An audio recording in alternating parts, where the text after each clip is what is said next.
আমি রুদ্রবিদু ভট্টাচার্য, প্রভু জগৎবন্ধু কলেজের রাষ্ট্রবিজ্ঞান বিভাগের শিক্ষক। আজকে আমি সব ছাত্রছাত্রীকে নমস্কার জানাই এবং সবাইকে আমি আন্তরিকভাবে শুভেচ্ছা জানাই। আজকে অনলাইনে যে ক্লাস হয়েছে এগুলো আমি রিজিওনাল সেন্টার কলকাতা থেকে রুদ্রবিদু ভট্টাচার্য তোমাদের যে ক্লাসটা নেব। আজকে আমার যে টপিকটা সেটা হচ্ছে বিপিএসসি 132 আজকে যে বিষয়টা নিয়ে আমি বলবো সেটা হচ্ছে different approaches of the political theory, বা আমরা পল সায়েন্সও বলতে পারি। রাষ্ট্রবিজ্ঞান কি আমরা সবাই জানি। রাষ্ট্রবিজ্ঞান হলো এটাই যে বিভিন্ন ইনস্টিটিউশনের সঙ্গে ইনস্টিটিউশনের সম্পর্ক এবং তাদের মধ্যে যে বিভিন্ন বিষয়ে যে ইন্টারাকশন গুলো হচ্ছে সেটাই হচ্ছে রাষ্ট্রবিজ্ঞান।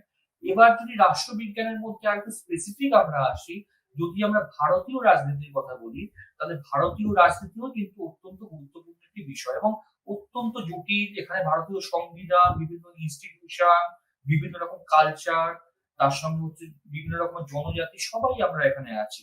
ফলে সবকিছুকে মিলিয়ে যদি আমরা দেখি, এখানে বিভিন্ন রকম ভাবে কিন্তু রাজনীতিকে ব্যাখ্যা বিশ্লেষণ করা হয়। এবং ট্র্যাডিশনালি যদি আমরা দেখি, তাহলে আমরা বিভিন্ন দিন ধরেই আমরা দেখব যে বিভিন্ন সময় রাষ্ট্রবিজ্ঞানকে আমরা বিভিন্ন ভাগে কিন্তু ভাগ করার চেষ্টা করেছি, বা বিভিন্ন দৃষ্টিভঙ্গি দিয়ে, বিভিন্ন অ্যাপ্রোচ দিয়ে আমরা সেটাকে ভাগ করার চেষ্টা করেছি। অ্যাপ্রোচ বা দৃষ্টিভঙ্গি কি? সবার আগে এই প্রশ্নটা আমাদের সবারই মাথায় আসবে। অ্যাপ্রোচ বা দৃষ্টিভঙ্গি হলো কোন একটা বিষয়কে এমন ভাবে দেখা যাতে একটা সাধারণভাবে বলতে গেলে একটা ফ্রেমওয়ার্ক, একটা কাঠামো, যেটার মধ্য দিয়ে আমরা যে কোনো ঘটনাকে আমরা ব্যাখ্যা বা বিশ্লেষণ কিন্তু করে নিতে থাকি। ব্যাখ্যা বা বিশ্লেষণের মধ্য দিয়ে আমরা সেই কাঠামো সম্পর্কে সম্যক একটি ধারণা পাই। যেমন হচ্ছে ভারতের যে গণতান্ত্রিক চরিত্র, এটা একটা কাঠামো আছে, এটাকে বিভিন্ন আঙ্গিক দিয়ে বিভিন্ন ভাগে কিন্তু আমরা এটাকে ব্যাখ্যা বিশ্লেষণ করার চেষ্টা আমরা করতে পারি। ঠিক হতে পারে, ভুল হতে পারে, বা সেটা একটা অন্য ইস্যু। কিন্তু কথা হচ্ছে বিভিন্ন সমাজে রাষ্ট্রবিজ্ঞানীরা, বিশেষ করে ভারতের স্বাধীনতার পরে, আমরা কিন্তু মোটামুটি ভাবে দেখতে গেলে বিভিন্ন অ্যাপ্রোচের সাহায্য নিয়েছি। আর এখানে তোমাদের সিলেবাসের মধ্যে মোটামুটি 3টে অ্যাপ্রোচ আছে আমি যা দেখলাম। সেখানে হচ্ছে লিবারাল অ্যাপ্রোচ, গান্ধিয়ান অ্যাপ্রোচ এবং হচ্ছে মার্কসিস্ট অ্যাপ্রোচ। এছাড়া বিভিন্ন অ্যাপ্রোচ আছে, যেমন হচ্ছে তোমার ট্র্যাডিশনাল অ্যাপ্রোচ, তার সঙ্গে হচ্ছে নরমেটিভ অ্যাপ্রোচ, তারপর হচ্ছে জুডিশিয়াল অ্যাপ্রোচ।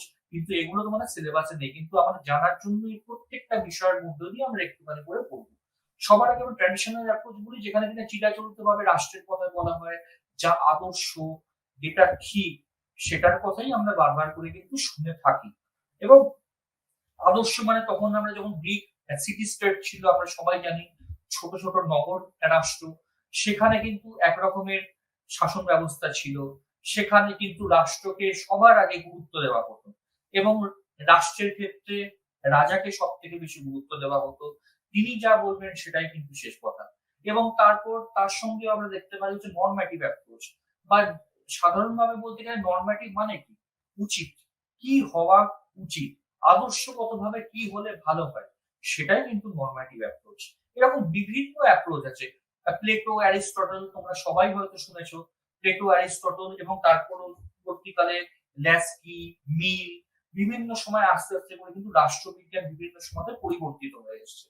ভালো এবং খারাপ বিভিন্ন সময়ের মধ্য দিয়ে গেছে এবং দৃষ্টিভঙ্গিরও পরিবর্তন হয়েছে।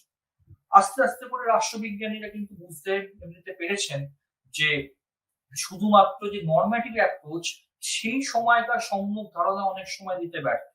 ফলে আমরা আস্তে আস্তে করে আচরণবাদী তত্ত্ব, তারপর উত্তর আচরণবাদী তত্ত্ব, এবং সব থেকে বড় কথা যেটাকে বলা হয় যে ব্যবস্থা জ্ঞাপক তত্ত্ব, বা যেটাকে ইংলিশে বললে স্ট্রাকচারাল ফাংশনালিজম যে অ্যাপ্রোচ, সেটাও কিন্তু রাষ্ট্রবিজ্ঞানের ক্ষেত্রে প্রচন্ড পরিমাণে প্রয়োগ হয়ে এমনিতে চলেছে। অ্যাপ্রোচের মধ্য দিয়ে যদি আমরা দেখি, তাহলে কিন্তু আমরা দেখবো যে প্রথমেই আগে আমরা বলিনি মার্কসিস্ট অ্যাপ্রোচ। কার্ল মার্কস একজন বিখ্যাত তাত্ত্বিক ছিলেন। কার্ল মার্কস বিভিন্ন সময়তে যে ধারণা দিয়েছিলেন, রাষ্ট্র সম্পর্কে ধারণা, শ্রেণী সম্পর্কে ধারণা, এবং শ্রেণীদের মধ্যে দ্বন্দ্ব হচ্ছে, দ্বন্দ্বমূলক বস্তুবাদ, বিভিন্ন ভাবে কি করে ক্লাস স্ট্রাগল, কি করে উৎপাদনের সঙ্গে শ্রমের সম্পর্ক, বা শ্রমিকের সঙ্গে মালিকের সম্পর্ক, সেই দিয়ে আমরা বিভিন্ন সময় রাষ্ট্র বা যেগুলো হচ্ছে রাষ্ট্রের যেগুলো কারক, সেগুলোকে আমরা ব্যাখ্যা করার চেষ্টা কিন্তু করেছি। এবং সবসময় আমরা দেখতে পেরেছি মার্কসিস্ট অ্যাপ্রোচ সবসময় বলেই রাষ্ট্র হচ্ছে শ্রেণী শোষণের হাতিয়ার। রাষ্ট্র আছে একটা মাত্র কারণে, কারণ যেহেতু শ্রেণী আছে, শ্রেণীর যেদিন অবলুপ্তি ঘটবে সেদিন রাষ্ট্র থাকবে না। অনেকটা গান্ধীর যে অ্যাপ্রোচ, রামরাজ্যের ধারণা, যেখানে কিনা উনি এমন একটা রাষ্ট্রের কথা বলেছেন যেখানে সবাই সমান হবে, সেরকম একটা ধারণার অ্যাপ্রোচ কিন্তু আমরা এখানে দেখতে পাই। ফলে যদি আমরা মার্কসিস্ট অ্যাপ্রোচ বলি, মার্কসিস্ট অ্যাপ্রোচের মধ্যে কিন্তু আমরা বিভিন্ন সময়তে দেখতে পেয়েছি যে মার্কস একটা শ্রেণীর দ্বন্দ্ব, রাষ্ট্রের কথা কিন্তু বলেছেন। আবার যদি আমরা গান্ধীয়ান অ্যাপ্রোচ বলি, গান্ধী বিভিন্ন সময়তে সমতা, অহিংস আন্দোলন, কি করে সামাজিক আন্দোলনের মধ্যে দিয়ে আমরা এগিয়ে যাবো, আমরা গান্ধীজির মুভমেন্ট গুলো যদি আমরা দেখি, তাহলেই আমরা দেখবো গান্ধীর আদর্শ হচ্ছে একদম অহিংস আদর্শ, যেখানে কিনা কোনো রকম সহিংসর কোনো প্রবেশ নেই। এবং বিভিন্ন সময় উনি যে আন্দোলনগুলো করে এমনিতে বিভিন্ন সময় করেছেন, আমরা কিন্তু বিভিন্ন সময় দেখতেও পেয়েছি সহিংস আন্দোলনের কিন্তু কোনো প্রবেশ ছিল না। এবং ছোট আন্দোলন দিয়ে শুরু করে উনি 3টে বড় আন্দোলন পরিচালনা করেছিলেন, আইন অমান্য, তারপর হচ্ছে অসহযোগ, এবং সর্বশেষে হচ্ছে ভারত ছাড়ো আন্দোলন। প্রত্যেকটাই কিন্তু সেই অর্থে সাফল্য না পেলেও আন্দোলনগুলো থেকে একটা জিনিস একদমই পরিষ্কার, সেটা হলো যে এই আন্দোলনগুলো আমাদেরকে দেখায় যে কিভাবে অহিংস পথে সমাজকে সংস্কার বা স্বাধীনতার পথে এগিয়ে যেতে পারে। ভালো খারাপ নিয়ে যতই বিতর্ক থাকুক না কেন, কিন্তু এটাও ভারতবর্ষের রাজনীতিকে ব্যাখ্যা বিশ্লেষণের ক্ষেত্রে গান্ধিয়ান অ্যাপ্রোচের ভূমিকা কিন্তু যথেষ্ট পরিমাণে একটা বিশাল বড় ভূমিকা নেয়। আর সর্বশেষে যেটা আসছে সেটা হচ্ছে লিবারাল অ্যাপ্রোচ। লিবারাল অ্যাপ্রোচ কি? লিবারাল অ্যাপ্রোচ এমন অ্যাপ্রোচ যেটাকে লিবারাল করাটা সাধারণ এমনিতে অর্থ কি? লিবারাল কথাটির সাধারণ অর্থ হচ্ছে উদার, উদার নীতি, যেখানে কিনা সবসময় ব্যক্তি স্বাধীনতার কথা বলা হয়। লিবারালিজম এবং এখানে যে লিবারাল অ্যাপ্রোচ, সেটার মধ্যে খানিকটা কিন্তু তফাৎ আছে। লিবারাল অ্যাপ্রোচে যদি আমরা দেখি, সেই অর্থে যে যেখানে কিনা সবসময় ব্যক্তি স্বাধীনতার কথা এমনিতে বলা হচ্ছে, লিবারাল ইনস্টিটিউশনের কথা আমরা বারবার করে বলছি, এবং সেখানে হচ্ছে পলিটিক্যাল প্রসেস, ইস্যু, এবং সেখানে হচ্ছে বিভিন্ন সেকশন অফ দ্য সোসাইটি কি করে একটা লিবারাল সিস্টেমের মধ্যে কাজ এমনিতে করছে, সেটাই কিন্তু তোমাদের সিলেবাসের মধ্যে আমরা দেখছি, সিলেবাসের মধ্যে সেটুকুই আছে। এবং সাধারণভাবে দেখতে গেলে লিবারাল সিস্টেমের মধ্যে যদি আমরা দেখি, সেখানে কিন্তু ইনপুট প্রসেস আউটপুট, এই একটা জিনিস আমরা মেকানিজম দেখতে আমরা পাই। ইনপুট প্রসেস আউটপুট কি? অনেকটা আমরা দেখি যে ডেভিড স্টার্নের যে স্ট্রাকচারাল ফাংশনালিজম আছে, সেই অ্যাপ্রোচের উপরে বিশ্লেষণ করেই কিন্তু অনেকটা ভারতীয় যদি প্রেক্ষিতে আমরা সেটাকেই লিবারাল অ্যাপ্রোচ কিন্তু বলছি। তার মানে লিবারাল অ্যাপ্রোচ একটা দিক দিয়ে দেখতে গেলে কিন্তু স্ট্রাকচারাল ফাংশনালিজম অ্যাপ্রোচের আরেকটা রূপ, যেটা আমরা ভারতের প্রেক্ষিতে অনেক সহজভাবে সেটাকে আমরা ব্যাখ্যা করার চেষ্টা কিন্তু করেছি। এবং ডেভিড স্টার্নের স্ট্রাকচারাল ফাংশনালিজম কি, যদি আমরা প্রথমেই আসি, সেখানে আসলে হচ্ছে ডেভিড স্টার্ন সবার আগে যেটা বলেছেন, যে কোনো একটা পলিটিক্যাল সিস্টেমের মধ্যে 3টে বিষয় থাকে: ইনপুট, প্রসেস, আউটপুট। আমরা যে বিভিন্ন সময় কম্পিউটার ইউজ আমরা করছি, এখানে যদি আমরা কিবোর্ডটাকে ইনপুট ধরি, প্রসেস হচ্ছে তোমার মনিটর, এবং তারপর হচ্ছে আউটপুট, প্রসেস হচ্ছে সিপিইউ, এবং তারপর আউটপুট হচ্ছে মনিটর। এই যে 3টে প্রসেস আমাদের পলিটিক্যাল সিস্টেমে যদি আমরা দেখি, এই 3টে প্রসেসের মধ্য দিয়ে কিন্তু যায়। 3টে প্রসেস কি? Input, process, output. ইনপুট কি? সমাজ থেকে বা পরিবেশ থেকে যত বিভিন্ন রকম ভাবে দেখতে গেলে যত রকম ভাবে উপাদান, ডিম্যান্ড যা আসছে, সেটাকে কিন্তু আমরা ইনপুট হিসেবে আমরা বলতে পারি। ইনপুট এমন একটা বিষয় যেগুলো হচ্ছে সাধারণ মানুষের ডিম্যান্ড, বিভিন্ন গোষ্ঠীর ডিম্যান্ড, ইনস্টিটিউশনের ডিম্যান্ড গুলো কিন্তু প্রসেস হচ্ছে একটা পলিটিক্যাল সিস্টেমের মধ্যে একজন অথরিটি বা একটা গ্রুপ অফ অথরিটি, তারা কিন্তু সেটাকে এমনিতে প্রসেস করছে, এবং প্রসেস করার পরে আউটপুট হিসেবে সেটা আবার সমাজেই ফিরে আসছে, সমাজ বা পরিবেশের মধ্যে ফিরে আসছে। আমরা যদি পলিটিক্যাল সিস্টেম বলি, আমরা বিভিন্ন সমাজে ভোট দিচ্ছি, লোকসভা ভোট দিচ্ছি, তার সঙ্গে রাজ্যসভাতে যে নির্বাচন হচ্ছে সেটাই আমরা প্রত্যক্ষভাবে কিন্তু অংশগ্রহণ করি না। তারপর হচ্ছে আমরা বিধানসভা ভোট দিচ্ছি, এই যে গতকাল যেমন বিধানসভার একটি রেজাল্ট আউট হলো, এখানে কিছু মানুষ ভোট দিয়ে তার নিজের যে স্বাধীন গণতান্ত্রিক অধিকারটা কিন্তু সেখানে প্রয়োগ এমনিতে করেছে। এবার স্বাধীন গণতান্ত্রিক অধিকারের মধ্য দিয়ে যদি আমরা দেখি, তাহলে তাদের কিন্তু কিছু ডিমান্ড আছে। তারা একটি সরকারকে ক্ষমতায় তখনই নিয়ে আসে যে তাদের যে ইচ্ছা অনিচ্ছাগুলো যাতে সেগুলোকে ফুলফিল করতে পারে সরকার। এবং সবসময়তেই আমরা দেখি প্রত্যেকটা রাজনৈতিক দলে একটা করে নির্বাচনী ইস্তাহার থাকে। তারা কি কি কাজ করতে চায় বা বিগত দিনে কি কি কাজ করেছে সেগুলোর উপর ভিত্তি করে তারা কিন্তু সবার কাছে বাড়ি বাড়ি গিয়ে ভোট চায়, এবং সব কটা ভোটেই এটা সেম সিস্টেম।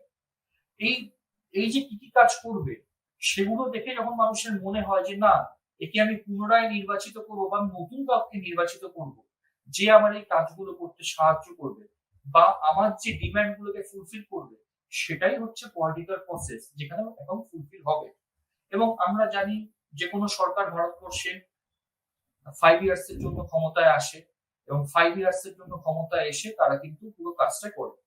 এবং যদি ঠিক মতো কাজ করতে পারে, বেশিরভাগ বেশিরভাগ যদি তোমার ডিমান্ড ফুলফিল করতে পারে, তাহলে কিন্তু আমরা এমনিতে দেখবো যে সেই সরকারকেই বিভিন্ন ভাবে আবার কিন্তু পুনরায় জনগণই নির্বাচন করে নিয়ে এসছে।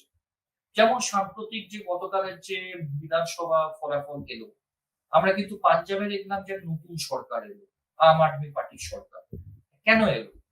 একটা সরকারকে হটিয়ে আরেকটা সরকার আসা অর্থই হচ্ছে যে সিস্টেমটি ছিল বা যে সরকার ছিল সে কিন্তু বেশি ডিমান্ড ফুলফিল করতে পারেনি, বা সে সবাইকার আশা আকাঙ্ক্ষা পূরণ করতে ব্যর্থ। এবং আশা আকাঙ্ক্ষা পূরণ করতে ব্যর্থ হলেই জনগণ কিন্তু সামনের যে নির্বাচনে তাকে সরিয়ে দিয়ে অন্য সরকার নিয়ে আসে। আর যদি কোনো একটা অঙ্গরাজ্যে মনে করে যে না, যে সরকার আছে সেই সরকারই আমার আশা আকাঙ্ক্ষা পূরণ করতে পারবে, তাহলে সেই সরকারই থাকবে। এবং সাধারণভাবে লিবারাল অ্যাপ্রোচ কিন্তু বিভিন্ন ইনস্টিটিউশন গুলোকে যদি আমরা দেখি, তারা কিন্তু ইনস্টিটিউশন গুলোকে কোন রকম রাষ্ট্রের ভিত্তিতে ব্যাখ্যা কিন্তু করে না। তারা প্রত্যেকটা ইনস্টিটিউশনকে একদম ছোট্ট ক্ষুদ্রাতি ক্ষুদ্র এক একটা ইনস্টিটিউশনের মধ্য দিয়ে ব্যাখ্যা করে, মানে সামগ্রিকভাবে রাষ্ট্রের মাধ্যমে ব্যাখ্যা কিন্তু হয় না। আবার আবার যদি আমরা দেখি যে মার্কসিস্ট অ্যাপ্রোচ, সেখানে কিন্তু আমি প্রথমেই বললাম শ্রেণী সংগ্রামের কথা বলা হচ্ছে। সেই শ্রেণী সংগ্রামের তত্ত্বকেও খুব একটা বেশি সমর্থন করে না এই লিবারাল অ্যাপ্রোচ। লিবারাল অ্যাপ্রোচ যে জিনিসটা মেনলি বলে যে বিভিন্ন সমাজের মধ্যে বিভিন্ন রকমের পলিটিক্যাল ইনস্টিটিউশন ছড়িয়ে আছে। পলিটিক্যাল ইনস্টিটিউশনের গুলো কাজই হলো বিভিন্নভাবে সমাজ থেকে যে ডিমান্ড গুলো আসছে সেগুলোকে ফুলফিল করা। ফুলফিল যদি করতে পারে তো খুব ভালো, ফুলফিল করতে না পারে সরকারের কিন্তু পতন হবে। এবং এটা কিন্তু সম্পূর্ণভাবে একটা ব্যালেন্স, ইনপুট প্রসেস আউটপুট, একদম এক্সাক্ট ব্যালেন্স নয়, কিন্তু মোটামুটি ভাবে যদি 100টা ডিমান্ড আসে, তাহলে আমরা দেখবো হয়তো 70 কি 80 খানা হয়তো ফুলফিল করতে হয়তো পেরেছে, বা হয়তো তার থেকেও কম। তাহলে এবার হচ্ছে বাকি ডিমান্ড গুলো তাহলে কি হলো? বাকি ডিমান্ড গুলো অনেক সময় এমনও হয় যে ইনপুটটা আসছে, অনেক কিন্তু ডিমান্ড একসঙ্গে মিশে গিয়ে একটা ডিমান্ডে তৈরি হয়। কোন একটা জায়গায় যদি আমরা উদাহরণস্বরূপ দেখি, যেমন কোন একটা জায়গায় যদি তোমার রাস্তা বা স্ট্রিট লাইটের কথা বলা হয়, দুটো মোটামুটি ভাবে দেখতে গেলে সেম এরিয়ার সেম একটা ডিমান্ড, এরকম বিভিন্ন ডিমান্ড গুলোকে এক জায়গাতে করে হয়তো হয়তো দেখা গেল পাকা রাস্তাও হয়ে গেল, পাকা রাস্তার এমনিতে পাশে ওখানে কিন্তু বড় বড় লাইটও লাগানো হয়ে গেল। ফলে এই যে বিষয়টা একসঙ্গে বিভিন্ন ছোট ছোট ডিমান্ড মিলিয়ে একটা বড় ডিমান্ডও তৈরি হয়। আবার কিছু ডিমান্ড থাকে যেগুলো কিনা পুরোপুরি অপ্রাসঙ্গিক, সেই ডিমান্ড গুলোকে সরকারকে কিন্তু বাদ দিতে হয়। আবার এটাও সরকার পক্ষ দেখে খুব ইন্টারেস্টিং ভাবে যে সব ডিমান্ড যদি আমি 5 বছরের মধ্যে ফুলফিল করে দিই, তাহলে কিন্তু সামনের বার আমাকে সরকারের নাও নিয়ে আসতে পারে। আমি কিছু ডিমান্ড হাতে কিন্তু রেখে দিই, যেটাকে আমরা নির্বাচনী ইস্তাহারে কিন্তু প্রতিশ্রুতির কথা বলি, বিভিন্ন প্রতিশ্রুতি দিয়ে থাকে। সরকার ইচ্ছে করলে 5 বছরে অনেক কাজ করতে পারে, কিছু কাজ হয়তো করলো, কিছু কাজ হয়তো সামনের 5 ইয়ার্স এর জন্য রেখে দিল, যাতে আরেকবার আমাকে জনগণ নির্বাচিত করে এবং সেই নির্বাচনের মধ্য দিয়ে আমরা আবার ক্ষমতায় এসে কিছু কিছু ডিমান্ড আবার আমরা ফুলফিল কিন্তু করতে দিতে পারি। এটা হচ্ছে একটা কিন্তু বলতে গেলে সিস্টেমের মধ্যে দর কষাকষি হয়, যে আমি সব ডিমান্ড এমনিতে ফুলফিল করবো না, সাময়িক কিছু ডিমান্ড আমি ফুলফিল কিন্তু করবো। এবং যখন সেই ডিমান্ড গুলো ভেতরে গিয়ে প্রসেস হচ্ছে, নানা রকমের আইনি বিভিন্ন রকমের প্রক্রিয়া থাকে। যেমন যদি আমরা বলি যে তিন তালাক বিরোধী যে আইন, সেটা বিভিন্ন সময় সমাজ থেকে একটা ডিমান্ড এসছে যে আমাদের যারা এমনিতে মুসলিম মহিলা তাদের জন্য কিন্তু তিন তালাক খুব একটা বেশি ভালো অভিজ্ঞতা দেয়নি। এবং এর আগে আমরা শাহবানু সুবানু কেস যদি আমরা দেখি, সেখানেও একটা মুসলিম মহিলাদের জন্য সুপ্রিম কোর্ট যথেষ্ট পরিমাণে একটা খুব বিশাল বড় ভূমিকা নিয়েছিল। এখানেও তিন তালাক বিভিন্ন সময়কার একটা ডিমান্ড ছিল, এবং সেটা কিন্তু বিভিন্ন সময় সমাজ থেকে উঠে উঠে বিভিন্ন মহিলাদের অত্যাচারের কথা উঠে এসেছে। এবং এটা একটা গণতান্ত্রিক রাষ্ট্র বলেই এখানে যথেষ্ট পরিমাণে প্রেস বা মিডিয়া স্বাধীনভাবে কাজ করতে পারে। উঠে আসার মধ্য দিয়ে কিন্তু তিন তালাক নিয়ে বিভিন্ন আন্দোলনের পরিপ্রেক্ষিতে সরকার সেই তিন তালাক যে বিরোধী যে বিল, সেটা কিন্তু পাশ এমনিতে লোকসভা এবং রাজ্যসভাতে করেছে। এবং শুধু যে করেছে তাই নয়, সেটা কিন্তু আইন হিসেবে এতদিনে পাশ হয়ে বেরিয়ে এসেছে। ফলে শুধুমাত্র একটা ভার্ডিক্ট বা জাজমেন্ট, তার উপর কিন্তু পুরো বিষয়টা ডিপেন্ড করে না। বিষয়টা ডিপেন্ড করে হচ্ছে সরকার কতখানি বেশি সদিচ্ছা দেখাচ্ছে। সমাজ থেকে উঠে আসা খুব গুরুতর বিষয় থাকলে সেগুলোর প্রতি কিন্তু বিভিন্ন সময় দেখা যায় সরকার অনেক সময়তে সহানুভূতিশীল হয়, এবং সরকার খুব আগ্রহী হয় যে না, আমি সাধারণ যারা মহিলাদের জন্য কিছু একটা এমন জিনিস করব যাতে সবাইকার মধ্যে জিনিসটার ভালো একটা ইম্প্যাক্ট কিন্তু পড়ে। তিন তালাক বিরোধী যে বিল পাস হয়েছে বা যেটাকে আইন হিসেবে এখন গ্রহণ করা হয়েছে, সেটা একটা বিশাল বড় ইম্প্যাক্ট। এছাড়া আরো অজস্র বিল আছে যেগুলোর কথা আমরা এমনিতে বলতে পারি। যতক্ষণ না বিলটি দুই অঙ্গ এমনিতে লোকসভা এবং রাজ্যসভাতে পাস হচ্ছে, ততক্ষণ অব্দি সেটা বিল থাকে। বিলটি পাস হওয়ার পরে আইনে কিন্তু পরিণত হয়। ফলে বিল থেকে এমন অনেক বিল থাকে যেগুলো কিন্তু বিল থেকে অনেক সময়তে আইনে পরিণত হতে পারে না, কোন একটি পক্ষে হয়তো পাস করলো না। আমরা খুব ভালো করে জানি, তোমরা হয়তো একটু দেখবে যে শুধুমাত্র অর্থ বিল লোকসভাতে পেশ হয়, এবং যে কোনো বিল, অন্যান্য বিল কিন্তু নিম্নকক্ষ অর্থাৎ লোকসভা এবং উচ্চকক্ষ বা রাজ্যসভাতেও পেশ হয়, এবং দুই পক্ষে পাশ হওয়ার পরেই কিন্তু আমাদের যে প্রেসিডেন্টের কাছে সম্মতির জন্য পাঠানো হয়, এবং সেখানে প্রেসিডেন্ট সম্মতি দিতে বাধ্য। তার কিন্তু কোন রকম কিছু ভিটো পাওয়ার নেই, সাম্প্রতিককালে তার কোনো ভিটো পাওয়ার নেই, তিনি সই করতে বাধ্য। সেই জন্যই আমাদের প্রেসিডেন্টকে নিয়মতান্ত্রিক প্রধান বলা হয়। যাই হোক, এইভাবে যখন বিলগুলো পাস হচ্ছে, বিলগুলো আইনে কিন্তু পরিণত হচ্ছে, এবং সেটা আমার সমাজের মধ্যে চলে আসছে। সমাজের মধ্যে আসার পরে যদি দেখা যায় যে বিলটি সম্বন্ধে কোনো কারণে খুব একটা বিতর্কিত এমনিতে প্রতিক্রিয়া দেখা গেল, তখন সেটাকে অনেক সময় ক্যান্সেল করে দেওয়া হয়। ফলে ইনপুট থেকে যে এই যে প্রসেসের মধ্য দিয়ে আউটপুট হচ্ছে, এটাই কিন্তু লিবারাল অ্যাপ্রোচ আমরা বলতে পারি, যেটাকে আমরা সাধারণভাবে স্ট্রাকচারাল ফাংশনালিজম বা স্ট্রাকচারাল ফাংশনাল অ্যাপ্রোচ হিসেবে চিনি। এটাই এমন একটা দৃষ্টিভঙ্গি, যে দৃষ্টিভঙ্গির মধ্য দিয়ে 47 সালে ভারত স্বাধীন হওয়ার পর থেকে 50 এবং 60-এর যে দশক, সেই সময়তে বিভিন্ন ভাবে এটাকে আমরা ভারতীয় সমাজের মধ্যে প্রয়োগ করতে শুরু করে দিয়েছি। এবং সব থেকে জনপ্রিয় অ্যাপ্রোচ অবশ্যই ভারতীয় রাজনীতির ক্ষেত্রে এই যে লিবারাল অ্যাপ্রোচ। লিবারাল অ্যাপ্রোচের মূল বিষয়টা কি? মূল বিষয়টা এটাই, যেখানে কিনা ব্যক্তি স্বাধীনতার কথা বলা হয়। এবং লিবারাল অ্যাপ্রোচ বিভিন্ন সময়তে ল্যাস্কি, লক, মিল, এই সময় থেকে শুরু করে আধুনিক কালে বার্লিন এবং অন্যান্য অনেক কিন্তু তাত্ত্বিকের মধ্য দিয়ে লিবারাল অ্যাপ্রোচ অনেকটা বেশি পরিমার্জিত হয়ে আমাদের সামনে এসেছে। লিবারাল অ্যাপ্রোচের মধ্যে যদি আমরা একদম ট্র্যাডিশনাল লিবারালিজম দেখি, যেখানে কিনা বারবার করে এমনিতে কিন্তু বলা হয়েছে রাষ্ট্র হচ্ছে সম্পূর্ণভাবে যতটা পারা যায় ন্যূনতম রাষ্ট্র থাকবে। রাষ্ট্র ব্যক্তি জীবনে হস্তক্ষেপ একদম করবে না। লিবারাল কথাটার মানেই হচ্ছে ব্যক্তি স্বাধীনতা। এখান থেকে ব্যক্তি স্বাতন্ত্র্যবাদী তত্ত্বও আসে লিবারালিজমের থেকে। ব্যক্তি স্বাতন্ত্র্যবাদ অর্থাৎ ব্যক্তি স্বাধীনতা যেখানে সব থেকে বেশি প্রমাণ। এবং সেখানে সেই জন্য এখনকার দিনে যে সোশ্যাল মিডিয়া বা যে কোনো জায়গায় আমরা কিন্তু দেখতে পাই এই লিবারালিজমের ধ্যান ধারণাগুলোকে প্রত্যেকটি রাষ্ট্র কিন্তু গ্রহণ এমনিতে করেছে। এ কারণেই কিন্তু করেছে কারণ এগুলোকে ছাড়া যে কোনো আধুনিক গণতান্ত্রিক রাষ্ট্র সম্পূর্ণভাবে কিন্তু অচল। যদি আমার ব্যক্তি স্বাধীনতাই না থাকে, আমার যদি বাক স্বাধীনতাই না এমনিতে থাকে, তাহলে আমি সেখানে অন্যান্য সুযোগ সুবিধা দিয়ে কি বা করব? এবং সেই জন্য লিবারাল অ্যাপ্রোচের বিশাল বড় কিন্তু এমনিতে ভূমিকা আছে। লিবারাল অ্যাপ্রোচে ব্যক্তি স্বাধীনতার কথা বলা হয়েছে, ব্যক্তির যে নিজস্ব যে মৌলিক অধিকারের কথা বলা হয়েছে, এবং আমাদের যে ভারতীয় সংবিধান সেখানেও যদি আমরা দেখি সব থেকে বেশি কিন্তু গুরুত্ব দেওয়া হয়েছে মৌলিক অধিকারের উপর। আমরা সবাই জানি যে ভারতীয় সংবিধানের মৌলিক অধিকারগুলি সম্পূর্ণভাবে আদালতের দ্বারা কিন্তু বলবৎযোগ্য। অর্থাৎ আমাদের যে মৌলিক অধিকার, বাক স্বাধীনতার অধিকার, তারপর হচ্ছে যে কোনো জায়গাতে তোমার চলাফেরার অধিকার, এবং স্বাধীনভাবে যে কোনো রকম কথা আমরা যে কোনো জায়গা দিয়ে বলতেও পারি, সোশ্যাল মিডিয়াতে মন্তব্য করতে নিতে পারি, কোথাও কিন্তু কোনো রকম বাধা নেই। কিন্তু বাধা কিছু জায়গাতে আছে, যুক্তিসঙ্গত বাধা নিষেধ বা রিজনেবল রেস্ট্রিকশন, যেগুলোর মধ্য দিয়ে যদি আমরা দেখি যে কোনো স্বাধীনতা, পৃথিবীতে কোনো স্বাধীনতাই কিন্তু অবাধ নয়, সবকিছু কিন্তু একটা নির্দিষ্ট লিমিটেশন আছে। আমার স্বাধীনভাবে হাঁটাচলা করার অধিকার আছে মানে এই নয় যে আমি পাশের একজন ব্যক্তিকে তাকে কিন্তু ধাক্কা মেরে দিয়ে চলে গেলাম।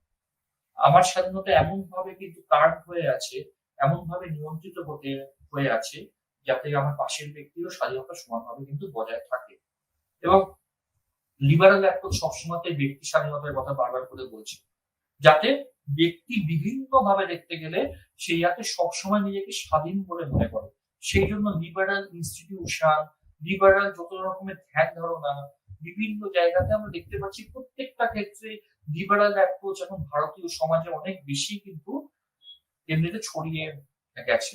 এবং 1990 এর দশকের পরবর্তী সময় লিবারালিজম মানে অনেকেই হয়তো এমনিতে ভাবে যে শুধুমাত্র অর্থনৈতিক ইনস্টিটিউশন গুলোর স্বাধীনতা, তা কিন্তু নয়। 1990 এর দশকে যখন সোভিয়েত ইউনিয়ন ভেঙে গিয়ে রাশিয়া এলো এবং সেই সময় ঠান্ডা যুদ্ধের শেষ হলো, তারপরেই আস্তে আস্তে করে কিন্তু যে বিশ্ব জুড়ে যে একটা প্রথম যে গ্লোবালাইজেশন বা বিশ্বায়নের যে হাওয়া এলো, সেখান থেকেও লিবারালাইজেশনের কিন্তু ধারণা আরো বেশি সামনে আসতে শুরু করেছিল। তার আগেও যদি আমরা দেখি, বিভিন্ন সময় সাউথ আমেরিকান বা সাউথ আফ্রিকান যেসব স্টেট গুলো আছে, তারাও বিভিন্ন সময় কিন্তু লিবারাল এই অ্যাপ্রোচের মধ্য দিয়ে তারা বিভিন্ন সময় স্বাধীন হয়েছে। স্বাধীনতার কথাই কিন্তু বারবার করে লিবারাল অ্যাপ্রোচ বলে। এবং লিবারাল অ্যাপ্রোচের একটা আরেকটি রূপ যেটা আমরা বিভিন্ন জায়গাতে দেখতে পাই রাষ্ট্রবিজ্ঞানের ক্ষেত্রে, সেটা হচ্ছে জনকল্যাণমূলক রাষ্ট্রের ধারণা, ওয়েলফেয়ার স্টেট। আমাদের ভারতবর্ষ কিন্তু একটি মিশ্র অর্থনীতির দেশ এবং সব থেকে বড় কথা একটি জনকল্যাণমূলক রাষ্ট্র। আমরা যতই প্রথমে আমরা যে সাবেকি উদারনীতিবাদের কথা বলছি, সেখানে আমরা যতই আমরা বলি না কেন যে ব্যক্তি স্বাধীনতার ব্যাপারে রাষ্ট্র হস্তক্ষেপ করবে না, বা সেখানে কোন রকম ভাবে অন্য কোনো নিয়ন্ত্রণ থাকবে না, ব্যক্তি একদম পুরোপুরি মুক্ত, কিন্তু তা সত্ত্বেও আমরা বিভিন্ন সময় দেখবো যে জনকল্যাণমূলক রাষ্ট্রের ধারণা কিন্তু বিভিন্ন সময়তে আরো বেশি করে কিন্তু জনপ্রিয়তা পেয়েছে। কেন? কারণ আমরা বিভিন্ন সময়ের মধ্য দিয়ে যখন গেছি, 1930-এর দশকের কথা যদি বলি, সেই সময় ব্রিটেনের বিশাল বড় একটা অর্থনৈতিক মন্দা হয়েছে। অর্থনৈতিক তোমার মন্দার মধ্য দিয়ে আমরা কিন্তু বুঝতে নিতে পেরেছি যে পুরোপুরি যদি আমরা বাজারকে একদম স্বনিয়ন্ত্রিত করে দিই, রাষ্ট্র যদি না থাকে, তাহলে কিন্তু যে কোনো সময় ব্যবস্থাটা ভেঙে পড়তে বাধ্য। তাহলে আমাদের উপায় কি? উপায় এটাই যে এমনিতে রাষ্ট্র থাকবে, কিন্তু সে শুধুমাত্র জনকল্যাণের কাজের জন্য থাকবে। আমাদের দেশেও, ভারতবর্ষের ক্ষেত্রেও সরকার কিন্তু জনকল্যাণমূলক কিন্তু বিভিন্ন রকমের কাজকর্ম এমনিতে করে। আমাদের দেশে যে ভারতীয় সংবিধানে নির্দেশমূলক নীতি আছে, সে কিন্তু রাষ্ট্রকে নির্দেশ দেয় বা সরকারকে নির্দেশ দেয় যে তুমি যাতে জনকল্যাণমূলক কাজ আরো বেশি করে করতে নিতে পারো, যদিও সেগুলি আদালত কর্তৃক বলবৎযোগ্য নয়।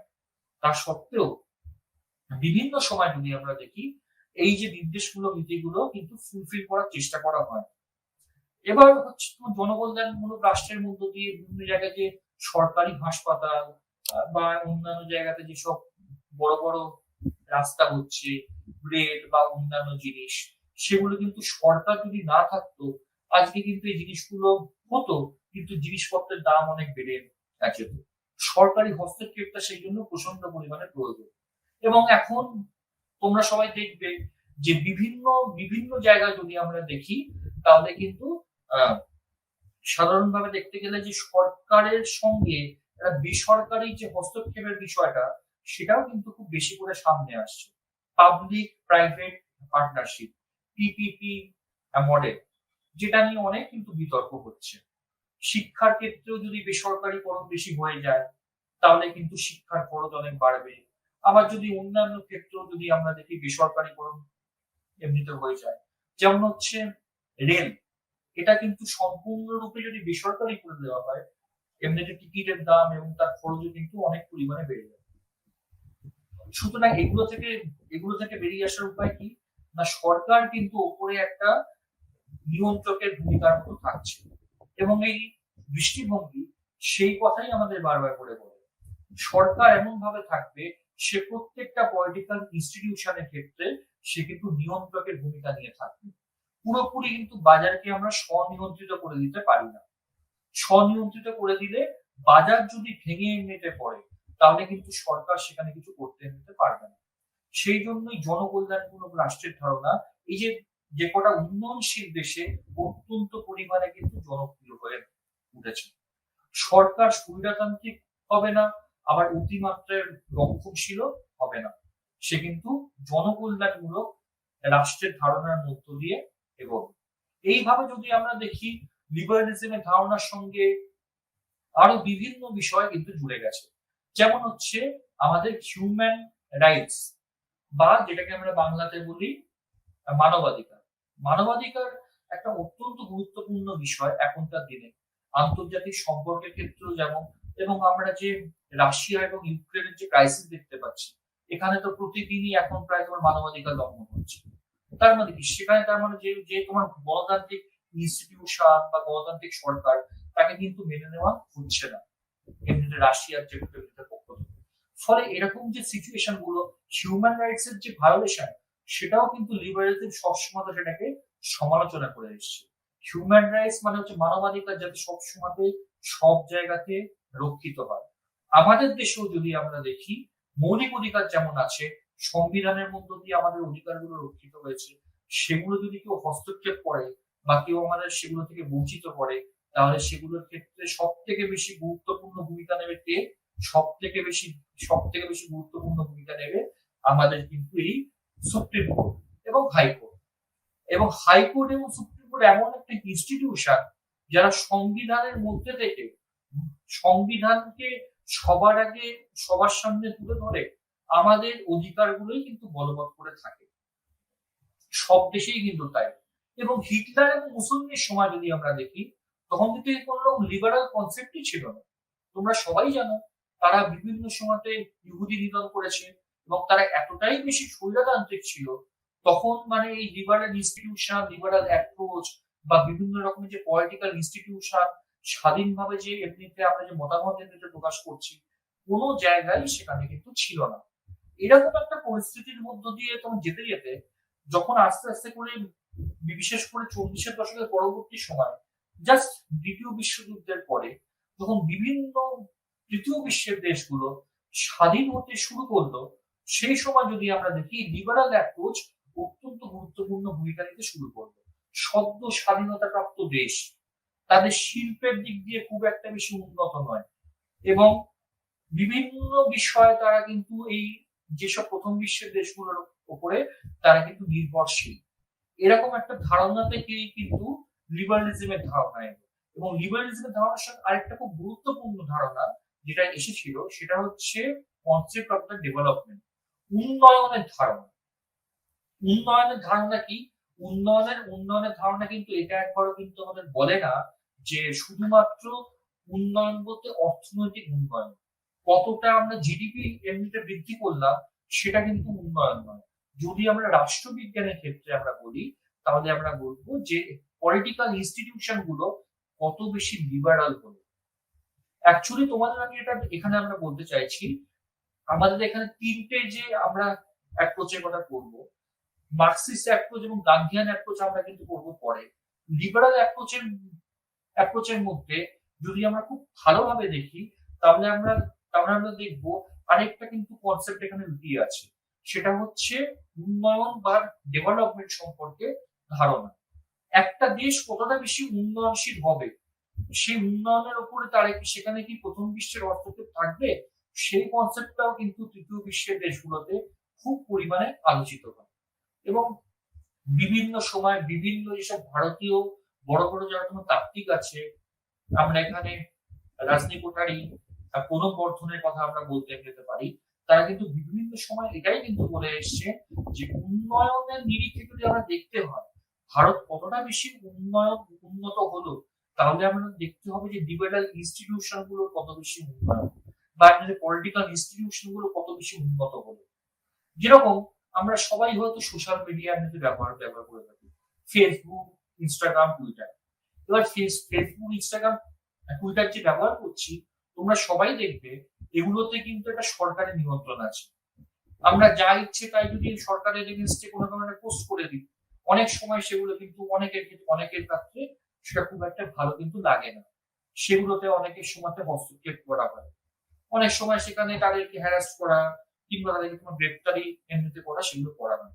এর আবার বিপক্ষ যুক্তি আছে, সোশ্যাল মিডিয়ায় আমি এমন কিছু কিন্তু পোস্ট করতে পারি না যেটা অন্য কোনো ব্যক্তি তার যে আদর্শ বা তার নিজের কোনো আঘাত কিন্তু লাগে। আমার যেমন পোস্ট করার স্বাধীনতা আছে, তেমনি অন্যকে আঘাত কিন্তু করার স্বাধীনতা আমার নেই। ফলে এইগুলোর ক্ষেত্রে দেখা যায় অনেক সময়তে এই সূত্র ধরে সরকার এইসব সোশ্যাল মিডিয়া, প্রেস, এইসব জায়গায় হস্তক্ষেপ কিন্তু বিভিন্ন সময় করে আসছে। সেগুলোর ক্ষেত্রেও বিভিন্ন সময় লিবারালিজমের ক্ষেত্রে বা উন্নয়নের ক্ষেত্রে বা উদারনীতি যেসব বিভিন্ন ধ্যান ধারণার ক্ষেত্রে একটা বিশাল রকমের কিন্তু একটা কি বলবো তোমার দ্বন্দ্ব কিন্তু হয়, যে সরকার কতটা তোমার ঠিক কাজে নিতে করছে। যদি ইনস্টিটিউশন যদি লিবারাল হয় তাহলে সরকারের তো হস্তক্ষেপ করার তো কোনো রকম কথা নয়। কিন্তু বিভিন্ন সময়তে তোমার দেখা গেছে আমাদের দেশে এবং পৃথিবীর বহু দেশে সরকার বিভিন্ন জায়গাতে কোনো একজনের সোশ্যাল মিডিয়া অ্যাকাউন্টে ঢুকে তার ইনফরমেশন দিচ্ছে, এরকম বহু অভিযোগ কিন্তু পাওয়া যায়। সুতরাং লিবারাল ইনস্টিটিউশন গুলো আদৌ কতটা লিবারাল, এবং সেখানে হচ্ছে লিবারাল ইনস্টিটিউশন গুলোর ক্ষেত্রে কিরম করে আমরা সেখানে সেই অর্থে বলতে গেলে যে তারা ভালোভাবে ফাংশন করতে পারছে কিনা, সেই নিয়ে কিন্তু একটা প্রশ্ন থেকে যায়। অ্যাকচুয়ালি বিভিন্ন দেশেই আমরা তোমার দেখতে পেয়েছি সরকার কিন্তু সমালোচনা খুব একটা বেশি সহ্য করতে পারে না, এবং সেই জন্য অনেক সময় দেখা যায় যে সব বিভিন্ন সোশ্যাল মিডিয়া বা এমনিতে যেসব অনলাইন যেসব প্ল্যাটফর্ম গুলো আছে, সেখানে বিভিন্ন সময় সরকার কিন্তু হস্তক্ষেপ করে বিভিন্ন খবরকে সেন্সরশিপ কিন্তু করছে। ভালো বা খারাপ সেই নিয়ে বিতর্ক থাকতেই পারে, কিন্তু হিউম্যান রাইটস এর যে ভায়োলেশন অনেক জায়গাতে হচ্ছে, কিছু খবর হয়তো সামনে আসছে, কিছু খবর আসছে না। ফলে লিবারাল ইনস্টিটিউশন গুলোকে, এনজিও যেগুলো থাকে, নন গভর্নমেন্টাল অর্গানাইজেশন, তাদেরকে যদি ভালো করে কাজ করতে দেওয়া না হয়, তাহলে কিন্তু বিভিন্ন সময় আমরা তোমার দেখবো যে কোনো একটা দেশ কিন্তু গণতান্ত্রিক পথে বেশি দিন চলতে আর এমনিতে মানে সামনের দিকে এগোনো সম্ভব নয়। তোমাকে যদি গণতান্ত্রিক পথে এগোতে হয়, তাহলে তোমাকে সবার আগে বিভিন্ন ইনস্টিটিউশন গুলোকে আরো বেশি স্বাধীনতা দিতে হবে। যত বেশি সে স্বাধীন হবে, তত তার কিন্তু চিন্তা ভাবনার মধ্যে এমনিতে কিন্তু আরো বেশি উদারীকরণ আসবে। উদারীকরণ এলেই তবেই একটা দেশ কিন্তু সামনের দিকে এগোবে। আমাদের আমাদের কিন্তু দেশে অনেক বেশি পলিটিক্যাল এডুকেশনের অভাব আছে। লিবারাল অ্যাপ্রোচ কিন্তু মানে পলিটিক্যাল এডুকেশনের কথাই কিন্তু বলে। এই কিন্তু ইনস্টিটিউশন গুলোর বেশি গুরুত্ব দেয়। আমি যে প্রথমেই যেটা বললাম, ইনপুট প্রসেস আউটপুট, সেটার উপর কিন্তু এমনিতে কিন্তু ভিত্তি করেই পুরো বিষয়টা সামনের দিকে এমনিতে এগোয়।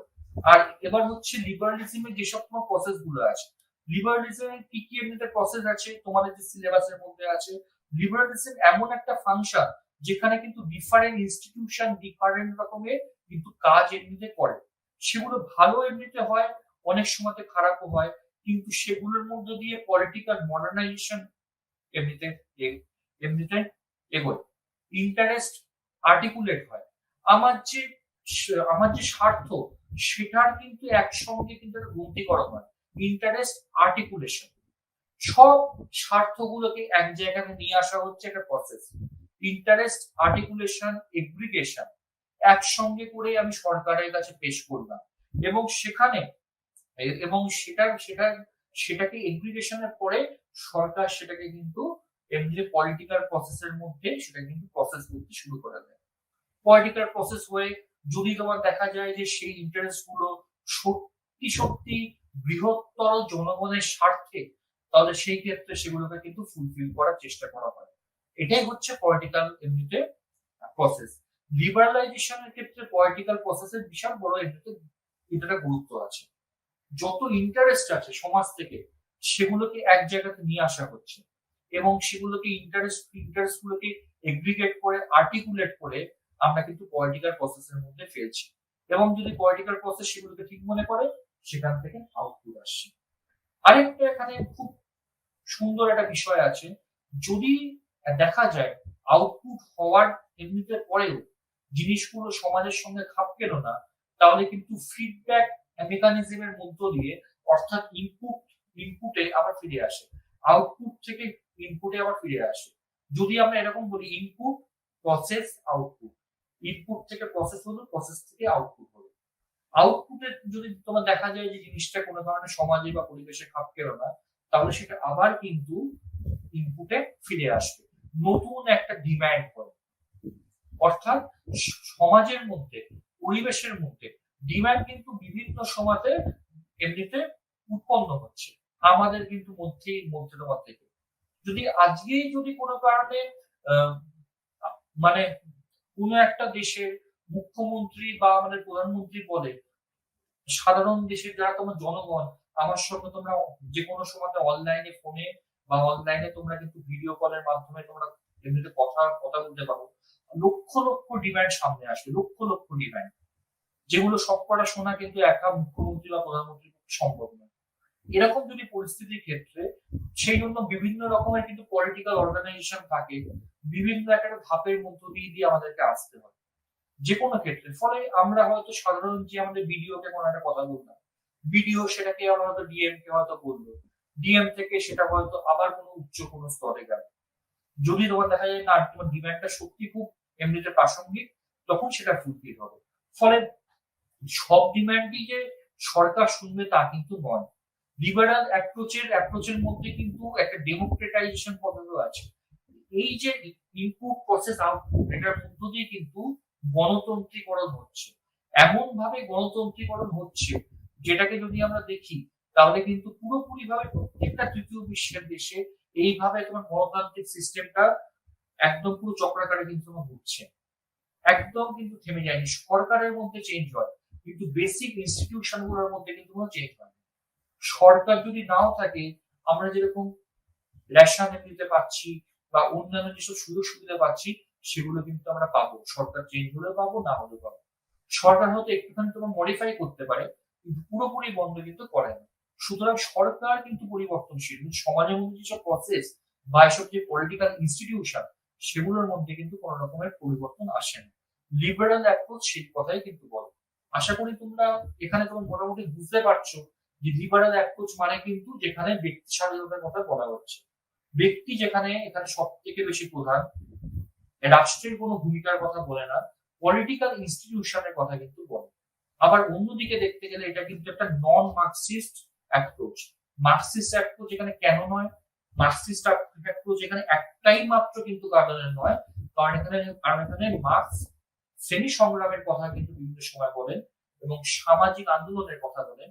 এখানে কিন্তু লিবারাল অ্যাপ্রোচ পলিটিক্যাল ইনস্টিটিউশনের কথা বারবার করে তোমার বলছে এবং বিভিন্ন সময় তোমার দেখা যায় এই যে পলিটিক্যাল ইনস্টিটিউশন গুলোর মধ্যে কিন্তু পলিটিক্যাল পাওয়ার বিভিন্ন ভাবে ডিস্ট্রিবিউট কিন্তু করা থাকে।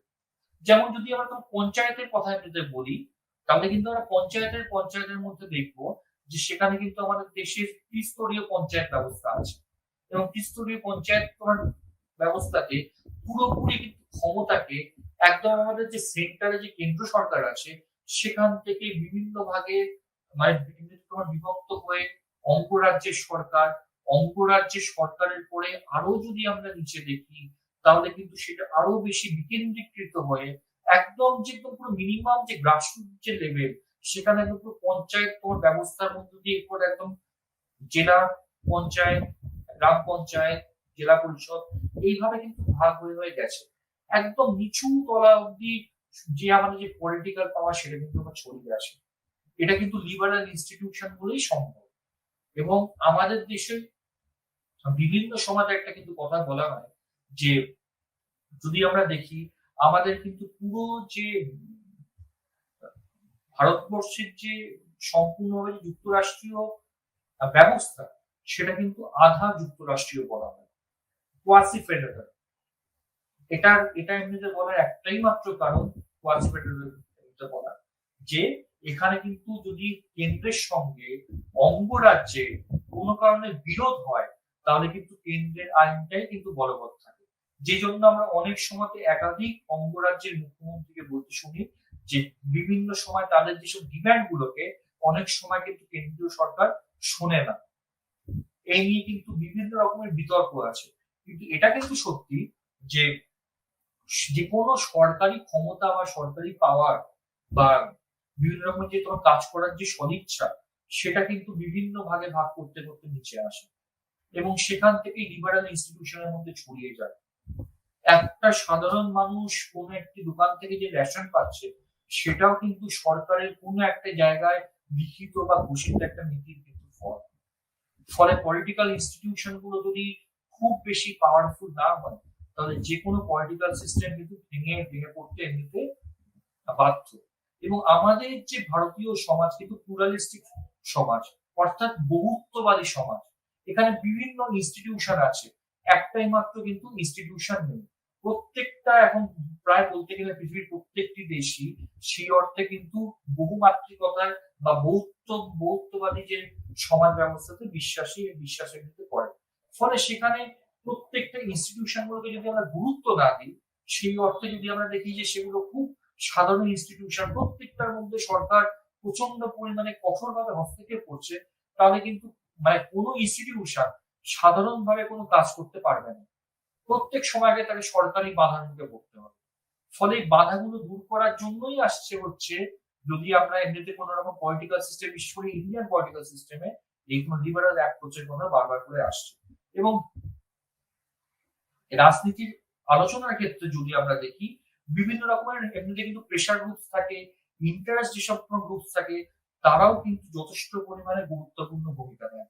যেমন আমাদের দেশে যদি আমরা দেখি যে বড় বড় যেসব শিল্পপতিরা আছে, টাটা, বিড়লা, আম্বানি, তারা কিন্তু বিভিন্ন সময় কি বলবো, এরা কিন্তু প্রেশার গ্রুপ হিসেবে সরকারের কাছ থেকে বিভিন্ন দাবি দাওয়া আদায় কিন্তু করে নেয়। এবং এরা সরকারি ক্ষমতায় আসে না, এরা সরকারের কিন্তু পর্দার পেছনে থেকে সব রকমের সরকারি সুযোগ সুবিধা ভোগ করতে পারছে। যে কোনো রকমের কি বলবো পলিটিক্যাল যেসব কোনো কানেকশন বা কিছু। আবার কিছু থাকে হচ্ছে স্বার্থ গোষ্ঠী, যেগুলোকে আমরা ইন্টারেস্ট গ্রুপস বিভিন্ন সময় বলি। এনজিও যেমন একটা স্বার্থ গোষ্ঠী, তারা কিন্তু কোন একটা পার্টিকুলার কোন একটা গোষ্ঠীর স্বার্থের জন্য বিভিন্ন সময়তে কাজকর্ম কিন্তু করছে। এদের আবার কিছু তোমার ডিমান্ড কিন্তু থাকে। ফলে সবাইকে নিয়ে সরকারকে চলতে হবে। লিবারাল ইনস্টিটিউশন মানে সেখানে কিন্তু প্রেশার গ্রুপ থাকবে, লবি থাকবে, কমিউনিটি থাকবে, তার সঙ্গে ইন্টারেস্ট এসব গ্রুপ থাকবে, সবাই কিন্তু থাকবে। এবং তার সঙ্গে আরেকটা সব থেকে বড় জিনিস থাকবে, সেটা হচ্ছে সিভিল সোসাইটি। সিভিল সোসাইটির বাংলা সাধারণভাবে আমরা করি জনসমাজ। সিভিল সোসাইটি তোমার কারা? সিভিল সোসাইটি আমরা, যারা কিনা প্রচন্ড পরিমাণে কিন্তু কনসার্ন বিভিন্ন কিন্তু বিষয় নিয়ে। এবং বিভিন্ন সময় সিভিল সোসাইটি যেসব মুভমেন্ট, এখন অনেক কিন্তু মুভমেন্ট আমরা কিন্তু দেখছি সোশ্যাল মিডিয়ার মধ্য দিয়ে হচ্ছে। সোশ্যাল মিডিয়ার মধ্য দিয়ে কেন হচ্ছে? কারণ সেখানে সিভিল সোসাইটি প্রচন্ড পরিমাণে অ্যাক্টিভ। একটা কিন্তু কথা তোমরা শুনবে, নেটিজেন যারা প্রচন্ড পরিমাণে ইন্টারনেট সার্ফিং করছে, সোশ্যাল মিডিয়ায় আছে, তাদের কিন্তু আমরা সিটিজেন বলি না, তাদের আমরা নেটিজেন বলি। এরাও কিন্তু প্রচন্ড পরিমাণে তোমার কনসার্ন, বিভিন্ন বিষয় নিয়ে এরা আপডেট হচ্ছে, বিভিন্ন বিষয় নিয়ে আমরা কিন্তু মতামত আমরা দিচ্ছি। সুতরাং এদের একটা ভূমিকা, এদের বিভিন্ন সময় সরকারকে সমালোচনা আরো বেশি একটা লিবারাল কিন্তু প্রসেসে আরেকটা বড়সড় একটা কি বলবো একটা ভালো একটা দিক। যত বেশি সরকারকে সমালোচনা করার সুযোগ থাকবে, তত কিন্তু আমরা দেখবো লিবারাল ইনস্টিটিউশনের থেকে আরো বেশি করে কিন্তু আমরা অগ্রসর হচ্ছি। এবং সিভিল সোসাইটি যদি তোমার থাকে, সেখানে কিন্তু সবাই সব থেকে আগে যেটা সরকারকে করতে হবে, সিভিল সোসাইটিতে সবাইকার স্বার্থ যাতে সম্পূর্ণভাবে সুরক্ষিত হয়, সেই ব্যবস্থা করতে হবে সরকারকে। সিভিল সোসাইটিতে সরকারকে হিউম্যান রাইটস এর ক্ষেত্রে একদম ন্যূনতম সংরক্ষণ দিতে হবে। যদি সেটা না দেওয়া হয় তাহলে কিন্তু আমরা বলবো সেই দেশের সিভিল সোসাইটি খুব একটা স্ট্রং নয়। ওয়েস্টার্ন যেসব সিভিল সোসাইটি আমরা দেখি সেখানে কিন্তু আমরা দেখবো সিভিল সোসাইটি যথেষ্ট পরিমাণে গুরুত্বপূর্ণ ভাবে কিন্তু কাজ করতে কিন্তু পারে। এবং এই যে ইউক্রেন এবং রাশিয়ার মধ্যে যে যুদ্ধ হচ্ছে সেখানে একাধিক দেশে জনগণ কিন্তু একসঙ্গে গিয়ে বিভিন্ন জায়গাতে তোমার প্রতিবাদ কিন্তু করছে। আমাদের দেশেও প্রতিবাদ কিন্তু হচ্ছে, কিন্তু অনেক বেশি strong civil society western country গুলোর ক্ষেত্রেই আমরা দেখতে কিন্তু এগুলো পাই। সেখানে সরকারকে বিভিন্নভাবে প্রেশার দেওয়া হচ্ছে, তুমি এমন কোনো পদক্ষেপ নাও যাতে একটা এরকম একটা সাম্রাজ্যবাদী রাষ্ট্র একটা সাধারণ কোনো রাষ্ট্রের উপরে এইভাবে নির্বিচারে হত্যাকাণ্ড বা আক্রমণ না করতে দিতে পারে। এটা হচ্ছে যত বেশি রাজনীতিক ভাবে সচেতন জনসমাজ থাকবে একটা দেশ তত বেশি কিন্তু অগ্রসর হতে কিন্তু পারবে। এবং আমরা যে ভারতীয় যে রাজনৈতিক ব্যবস্থার মধ্যে পড়ছি সেখানে ইন্টারেস্টিং ভাবে যদি আমরা দেখি সাম্প্রতিক সময় বিভিন্ন ভাবে যদি আমরা দেখি তাহলে আমরা দেখবো এখানে কিন্তু বৌদ্ধবাদ এমনিতে কিন্তু চলে এসছে, মাল্টিকালচারালিজম, বৌদ্ধবাদ, বিভিন্ন রকম সংস্কৃতির একটা মিশ্রণ এসছে। আমরা কিন্তু শুধুমাত্র এখানে ভারতবর্ষে শুধুমাত্র কিন্তু ভারতীয় নেই, বিশেষ করে 90-এর দশকের বিশ্বায়নের পরে যে সারা বিশ্ব জুড়ে যে একটা গ্লোবালাইজেশন এলো তখন কিন্তু সেই হাওয়া ভারতবর্ষেও এসেছে। শপিং মল, এটিএম এর যে তোমার মেশিন, ফোন বা তারপর হচ্ছে তোমার মোবাইল, এগুলো কিন্তু আজ থেকে 70-80 দশকে আমরা ভাবতেও পারতাম না। শপিং মলের কনসেপ্টটা 90-এর দশকের পরে এসেছে। আমেরিকান যেসব বড় বড় বিখ্যাত যেসব কোম্পানি ব্র্যান্ড সেগুলো ইন্ডিয়াতে এসছে। ফলে কি অর্থনীতি শুধুমাত্র যে লিবারাল হয়েছে তা কিন্তু নয়, লিবারাল হয়েছে কিন্তু সংস্কৃতি, লিবারাল হয়েছে কিন্তু মানুষের মন। এবং সোশ্যাল মিডিয়া যে কটা আমরা প্ল্যাটফর্ম ইউজ করি প্রত্যেকটা কিন্তু মার্কিন যুক্তরাষ্ট্র থেকে নিয়ন্ত্রিত হয়। ইভেন যে আমরা যে তোমার গুগলও কিন্তু মার্কিন যুক্তরাষ্ট্র থেকে নিয়ন্ত্রিত হচ্ছে। ফলে লিবারাল ইনস্টিটিউশন গুলোর সঙ্গে মাল্টিকালচারালিজমও কিন্তু চলে এসছে। বহুত্ববাদী একটা কনসেপ্ট, মানে একটা সামাজিক সাংস্কৃতিক একটা মিশ্র একটা এমনিতে তোমার বলতে গেলে মিথস্ক্রিয়া, যেগুলো থেকে কিন্তু আমরা বেরিয়ে আসতে কিন্তু পারছি না। এবং সব থেকে যেটা তোমার বড় কথা হচ্ছে এই যে মাল্টিকালচারালিজম সেটা কিন্তু যেমন একদিকে ব্যক্তি স্বাতন্ত্র্যবাদকেও গুরুত্ব দিচ্ছে, আবার অন্য সংস্কৃতিকে আমরা যাতে অ্যাডাপ্ট করে নিতে পারি সেই দিকেও কিন্তু গুরুত্ব দিচ্ছে। ফলে সব দিক দিয়ে যদি আমরা দেখি মাল্টিকালচারাল কিন্তু কনসেপ্ট এই যে লিবারালিজমের যে তোমার প্রাসঙ্গিকতা তার সঙ্গে ওতপ্রোতভাবে কিন্তু জড়িয়ে আছে। অর্থাৎ লিবারালিজম ব্যক্তি স্বাতন্ত্র্যবাদ, তার সঙ্গে হচ্ছে মানুষের অধিকার, তার সঙ্গে বৌদ্ধবাদ, প্রত্যেকটার একটা সামাজিক মিথস্ক্রিয়া আমরা দেখতে কিন্তু পাই। আবার আমি এক্ষুনি যে বিষয়টা বললাম সেটা হচ্ছে যে অনেক সময় আমরা দেখতে পাই যে এটাকে আমরা একটা নন মার্কসিস্ট অ্যাপ্রোচ বিভিন্ন সময় বলি, কিন্তু সাম্প্রতিক সময় এই দুখানের আমরা মিথস্ক্রিয়া দেখতে পাচ্ছি। অর্থাৎ লিবারাল অ্যাপ্রোচ বা যে স্ট্রাকচারাল ফাংশনালিজম অ্যাপ্রোচের মধ্যে যদি আমরা দেখি তাহলে কিন্তু আমরা অনেক জায়গাতে মার্কসিস্ট অ্যাপ্রোচেরও খানিকটা অনুপ্রবেশ দেখতে আমরা পাবো। বিভিন্ন সময় যেসব মার্কসিস্ট অ্যাপ্রোচ বা এই যে আচরণবাদী যেসব তত্ত্ব তার একটা একসঙ্গে মিথস্ক্রিয়া আধুনিক সময়কার সমাজে আমরা দেখতে পাই। কেন? অনেক সময় সোশ্যাল মিডিয়া থেকে কিন্তু বিভিন্ন কিন্তু বড় বড় আন্দোলনের কিন্তু এমনিতে সূত্রপাত হচ্ছে। সেই সমাজের মধ্যে কিন্তু চেঞ্জ, মার্কস বারবার করে কিন্তু চেঞ্জের কথা কিন্তু বলেছেন। সমাজের মধ্যে শ্রেণীর সঙ্গে শ্রেণীর দ্বন্দ্ব, এটাই হচ্ছে মার্কসবাদের মূল কিন্তু কথা। এবং শ্রমিক এবং মালিকের সম্পর্ক টিকে আছে। সমাজে যেহেতু শ্রমিক ওখান থেকে মুনাফা যেহেতু পাচ্ছে কোন একটা তোমার দ্রব্য উৎপাদন কিন্তু করে, সেই মুনাফাটার জন্যই এই সামাজিক সিস্টেমটা টিকে আছে। কিন্তু এটার অনেক জায়গাতে চেঞ্জও কিন্তু হচ্ছে। আমরা বিভিন্ন সময়তে আরব বসন্ত, তোমরা হয়তো অনেকেই নাম হয়তো শুনবে। আরবে বিভিন্ন সময় এই যে দেখতে গেলে স্বাধীনতার যে আবহাওয়া, আরো বেশি আমি উদারনীতিবাদের দিকে তোমার যাব। সরকার প্রচন্ড পরিমাণে স্বৈরতান্ত্রিক, সেখানে কিন্তু সোশ্যাল মিডিয়া তোমার প্ল্যাটফর্ম থেকে বড় বড় আন্দোলনে কিন্তু জন্ম হয়েছে।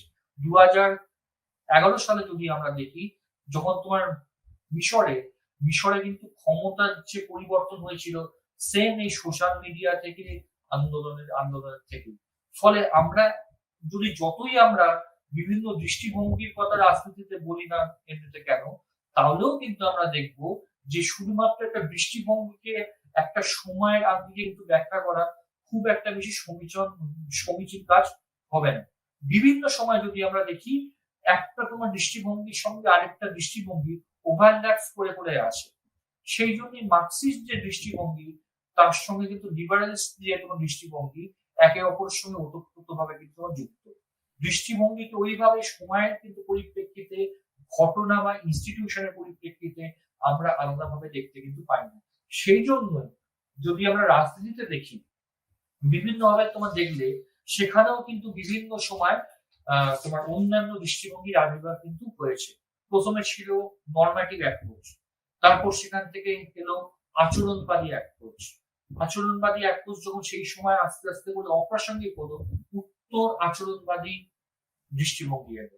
উত্তর আচরণবাদী তোমার দৃষ্টিভঙ্গি অনেক ক্ষেত্রে আমরা আচরণবাদী দৃষ্টিভঙ্গির অনেক বৈশিষ্ট্য আমরা পাই, আবার কিছু নতুন নতুন বৈশিষ্ট্য পাই। ফলে এক একটা অ্যাপ্রোচ এক একটা সময়ের কথা বলছে তা কিন্তু নয়, তার সঙ্গে আগের সময় বা তার যে আগামী সময়, তার একটা কিন্তু মিক্স অ্যান্ড ম্যাচ আমরা বিভিন্ন সময়তে দেখি। এবার আমরা লাস্টে এবার আমরা কনক্লুডিং পার্টে আমরা আসছি।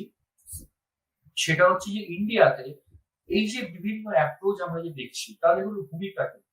এগুলোর শুধুমাত্র ভূমিকা এটাই, লিবারাল অ্যাপ্রোচের ক্ষেত্রে যদি আমরা কেন্দ্রে যখন দেখি, তাহলে তোমার বিভিন্ন সময় ইনস্টিটিউশন গুলোকে আরো যাতে বেশি করে লিবারাল করে পলিটিক্যাল পাওয়ার দেওয়া যায়, আরো বেশি যাতে সামাজিক সোশ্যালাইজেশন করা যায়, সমাজের সঙ্গে বিকেন্দ্রীভূত হয়ে যাওয়া, সেই বিষয়টার জন্যই লিবারাল অ্যাপ্রোচের গুরুত্ব কিন্তু এতটাই বেশি। এবং 70 এবং 80 দশকে তোমার পরবর্তী সময় যখন আস্তে আস্তে করে রাষ্ট্রের গুরুত্ব বাড়তে শুরু বিভিন্ন সময় করলো, তখন কিন্তু লিবারাল অ্যাপ্রোচের সঙ্গে মার্কসিস্ট যে অ্যাপ্রোচ, সেটার কিন্তু অনেকটা কিন্তু আমরা একটা ঘনিষ্ঠ সম্পর্ক দেখতে পেতে পারি। এবং ঘনিষ্ঠ সম্পর্ক থাকার জন্যই এখনকার যে আমরা যে সময়টা আমরা দেখছি, সেখানে বিভিন্ন সময় যদি আমরা দেখি, তাহলে কিন্তু আমরা দেখবো যে এটা মার্কসিস্ট যে ফ্রেমওয়ার্ক বা এই যে গান্ধিয়ান অ্যাপ্রোচ, তারপর তার সঙ্গে নরমেটিভ যেসব অ্যাপ্রোচ, সেগুলো কিন্তু সবকটাই বিভিন্ন সময়তে যে সোশ্যাল সায়েন্সের ক্ষেত্রে যথেষ্ট পরিমাণে গুরুত্বপূর্ণ ইম্প্যাক্ট কিন্তু ফেলেছে। এবং মার্কসিস্ট যে ধারণা যতই অপ্রাসঙ্গিক হোক, আমরা আগামী যেসব ক্লাসগুলো করব, সেখানে আমরা দেখবো যে গান্ধিয়ান অ্যাপ্রোচ, মার্কসিস্ট অ্যাপ্রোচ, সেগুলোর বিশাল বড় কিন্তু ভূমিকা আছে। আমরা কোনো অ্যাপ্রোচকেই সম্পূর্ণভাবে কিন্তু নেগেট করে দিতে পারি না, পুরোপুরি ফেলে দিতে পারি না, কিন্তু সব থেকে জনপ্রিয় এবং সব থেকে প্রাসঙ্গিক অ্যাপ্রোচই হলো লিবারাল অ্যাপ্রোচ। মার্কসিস্ট অ্যাপ্রোচের সেই অর্থে এখনকার দিনের ভূমিকাটা খুবই কম। আমরা যে কোনো বিষয়, যে কোনো ইনস্টিটিউশন, যে কোনো কিন্তু আমার ঘটনা আমরা লিবারাল পরিপ্রেক্ষিতে ব্যাখ্যা বা বিশ্লেষণ কিন্তু করি। সেখানে আমরা কিন্তু গান্ধিয়ান অ্যাপ্রোচ খুব একটা দেখতে কিন্তু এমনিতে তোমার পাই না।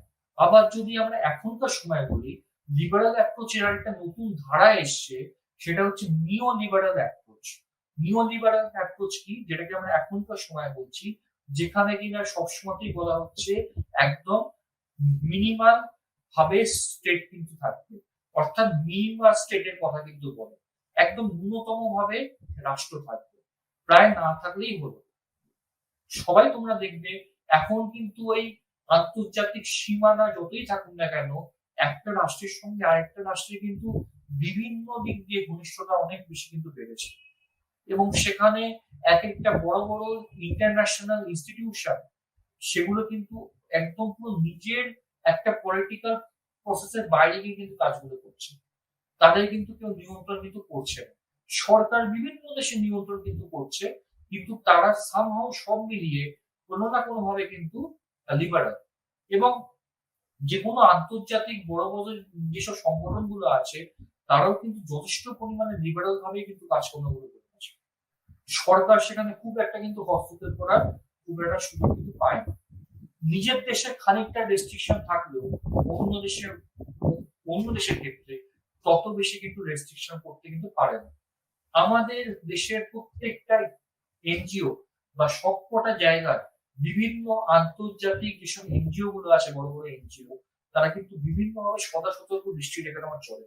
অনেক ইনফরমেশন বিভিন্নভাবে বেরিয়ে আসে, যা সরকার অনেক সময় কিন্তু চাপা দিতে চায়। ফলে অনেক সময় সরকারি হিসেব, বেসরকারি হিসেব, এই দু রকমের হিসেবের মধ্যে অনেক সময় ফারাকও কিন্তু থাকে। ফলে যত নিও লিবারাল কনসেপ্ট আসছে, সরকার কিন্তু তত বেশি করে, যদি আমরা দেখি, আরো আরো কিন্তু বেশি বেশি করে উদারনীতিবাদী ধারণা নিয়ে কিন্তু চলছে। সংবিধানের দিক দিয়ে দেখতে গেলে, পলিটিক্যাল ইনস্টিটিউশনের দিক দিয়ে যদি আমরা দেখি, এবং অন্যান্য সকল ক্ষেত্রে সরকারকে বাদ দিয়ে বা সাধারণ মানুষের ব্যক্তি স্বাধীনতাকে হস্তক্ষেপ করে কিন্তু কোনো কিছু হতে কিন্তু পারে না।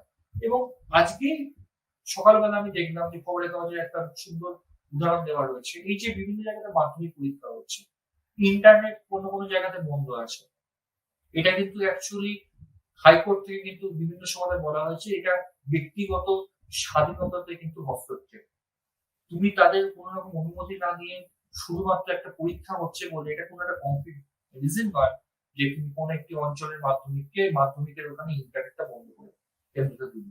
ফলে সেই জায়গাগুলো থেকে দেখতে গেলে কিন্তু এই যে ছোট্ট ছোট্ট এইসব বিভিন্ন রকমের ভার্ডিক্ট গুলো আসছে, এসব বিভিন্ন রকম বিচারগুলো আসছে, এগুলো কিন্তু আমাদের দেশে এটাই কিন্তু প্রমাণিত করছে প্রত্যেকটা পলিটিক্যাল ইনস্টিটিউশন প্রচন্ড পরিমাণে অ্যাক্টিভ, এবং সব সময়তে তারা কিন্তু লিবারাল একটা মেন্টালিটি বা একটা কনসেপ্ট নিয়ে কিন্তু চলছে। ইভেন যে নির্বাচন কমিশন বা ইলেকশন কমিশন, তারাও কিন্তু সুপ্রিম কোর্ট বা সংবিধানের ঊর্ধ্বে নয়। তারাও যদি এমন কোনো কাজ করে থাকে যেটা সম্পূর্ণভাবে স্বাধীনতা বা ব্যক্তি স্বাধীনতার ক্ষেত্রে পরিপন্থী, তাহলে কিন্তু সেক্ষেত্রেও সুপ্রিম কোর্ট হস্তক্ষেপ করতে পারে। ফলে আমরা যদি এবার খুব সূক্ষ্মভাবে দেখি, প্রত্যেকটা জায়গার ক্ষেত্রে ব্যক্তি স্বাধীনতা, বাক স্বাধীনতা, ব্যক্তির যেসব অধিকার, সেগুলোকে সব থেকে বেশি গুরুত্ব দেওয়া হয়, যেগুলোকে ছাড়া কিন্তু এখনকার দিনে যে কোনো ইনস্টিটিউশন সম্পূর্ণভাবে অচল। এবং আরেকটা শেষ একটা কথা সবাইকে আমি বলি, সেটা হচ্ছে লিবারাল অ্যাপ্রোচ সব থেকে আগে কিন্তু এসেছিল ইংল্যান্ডে বিভিন্ন সময় বহু রকমের যে বিপ্লব হয়েছিল, তার কিন্তু মধ্যে দিয়ে লিবারাল অ্যাপ্রোচ এসেছিল। তা সত্ত্বেও আমরা দেখতে কিন্তু পাই ইংল্যান্ড থেকে সারা বিশ্বে ছড়িয়ে গিয়ে যত সময়ের মধ্য দিয়ে গেছে, লিবারাল অ্যাপ্রোচ আরো বেশি কিন্তু জনপ্রিয়তা কিন্তু পেয়েছে। প্রত্যেকটা দেশ, যে কোনো গণতান্ত্রিক দেশ, তাদের কিন্তু মেন একটা মোটোই হচ্ছে যত বেশি ইনস্টিটিউশনকে লিবারালাইজ করা হবে, তত আমাদের জন্য সুবিধাটা বেশি। সুতরাং লিবারাল অ্যাপ্রোচকে বাদ দিয়ে আমরা অন্য কোনো অ্যাপ্রোচে কিন্তু যাওয়ার আগে আমার লিবারাল অ্যাপ্রোচটা এই জন্যই সব থেকে বেশি গুরুত্বপূর্ণ ছিল, কারণ তোমার যে কোনো অ্যাপ্রোচের বেসিক হচ্ছে লিবারাল অ্যাপ্রোচ, এবং সেই লিবারাল অ্যাপ্রোচকে তোমার সামনে রেখেই আমরা অন্যান্য দৃষ্টিভঙ্গিগুলোর মধ্য দিয়ে আমরা আগামী দিনের যে সময় ক্লাসগুলো হবে সেগুলোর মধ্যে দিয়ে আমরা এগোবো। আশা করি তোমরা লিবারাল অ্যাপ্রোচটা খুব ভালোভাবে বুঝলে, এবং আগামী যেসব তোমার ক্লাসগুলো হবে সেখানে আমরা মার্কসিয়ান অ্যাপ্রোচ এবং সেখানে এবং তোমার সেটার সঙ্গে আমরা গান্ধিয়ান অ্যাপ্রোচ সেই নিয়ে আমরা আলোচনা কিন্তু করব। ঠিক আছে, সবাইকে তাহলে তোমার নমস্কার। ঠিক আছে।